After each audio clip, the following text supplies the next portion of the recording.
will changing our thoughts collectively change what is to come before 2012, or will it make a difference, period? Like if the focus, the vibration that's put out is only on love, only on all that is, all that we are, would that make any changes? First of all, before you can focus on love, you have to know what love means, what love is. Unfortunately, in the Western world, they have love. Most people attribute love to how they feel about how another person makes them feel, you follow, which is really lust, right? So most people don't know the true concept of love. They don't know concern, true concern for your brother and your sister. They're so busy trying to love someone else and be like someone else, to the point to where they alter their hair, alter their skin, alter their eyes, alter their nose, alter their lips, alter their behinds, right? And take it out of its natural state, while the other side is busy running to the doctors and the hair places that look like you. So unfortunately, our people are loving the wrong thing. And that's where this whole concept of a universal thought and a universal togetherness can't take place until you learn to love yourself. I learned to love myself and my kind. You cannot love or collectively love anyone else. As long as you are hopping over the laws of nature to love another race or another species before you love yourself, then nothing's in order. And see, that's what the metaphysicists, right, and the the people who are dealing with the Aquarian age, that's where they mess it up. And they constantly try to tell you and me that race doesn't matter. It's not about race. That is far from the truth. The journey is definitely inward. You follow? It's not outward. You can't love someone else before you love who and what you are. But you can't love who and what you are until you know who and what you are.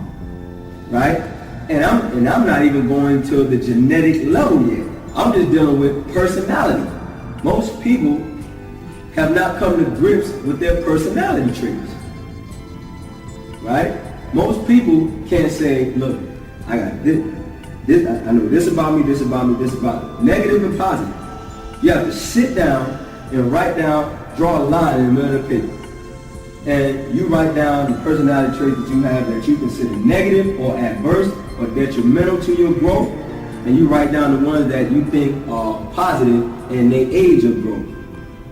You follow what I'm saying? Now when you do that, what you're doing is you're pointing out certain ancestors in your bloodline. Because they are the ones that manifest as your personality. And that's why we're so screwed up. Because we didn't genetic engineer. He stripped us out of that concept by taking us out of Africa and putting us in America. So now we gotta right the ship, so to speak. We gotta correct it. So what we gotta do is this fussy part of me, right?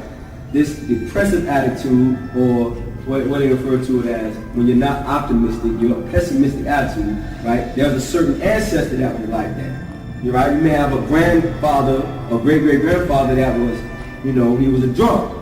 You have a great-great-grandmother, she was fussy, argumentative, right? And then you may have a grandfather who was smart, intelligent, calm, peaceful, relaxed, friendly, right? A grandmother that she was nurturing, loving, and caring, right? So what you do, at certain times, each one of them manifests in you, right? So you write them down and you say, you got to go, you got to go, you can stay. And sometimes not even all the positive ones need to stay. Because that one that great grandfather who was too nice, everybody ran over and trampled over, he got to go. Because you ain't living in a day and time where you can be too nice to people. People will naturally, because it's a natural cycle for disagreeableness, will leave you. So the people are naturally disagreeable. It's not a time to be too nice with anyone. You have to be on guard because you don't know who you're dealing with. Right? They can, animal instinct can take over these people in a second. So you have to be aware of that. You feel what I'm saying? So you have to figure out which aspects of your personality, right, are positive and necessary for your growth. And you have to hone those and allow those to come forth, and the other ones you have to suppress. You follow? And that's just dealing with personality. of who and what you are. Most people don't even know or haven't even accepted. They're living in a literal hell of trying to be what someone else wants them to be. Now that someone else could be a mother, a father, a girlfriend, a husband, a wife, right? And that's a living hell to go around someone that thinks you're one thing and you're not that, and you have to be that. I can't speak my mind like when you're sitting in front of that TV, she don't like you to be deep.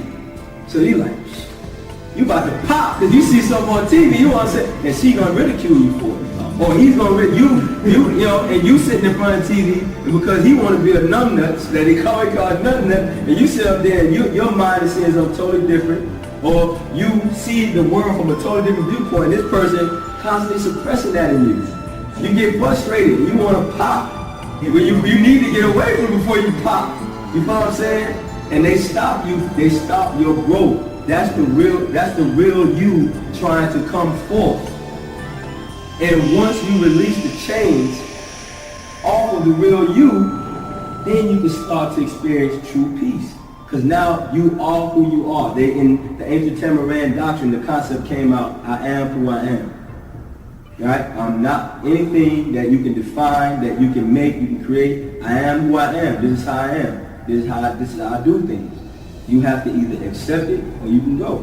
This is how I am. You follow? And then you start the true growth process of turning yourself inside out. But as long as you're suppressing the inside of you, the real you, right? To try to be like someone else, you're going to be in a living hell. That's a prison. You follow? And eventually you're going to go crazy. Because then you're going to get to a point where you're not going to know who you are.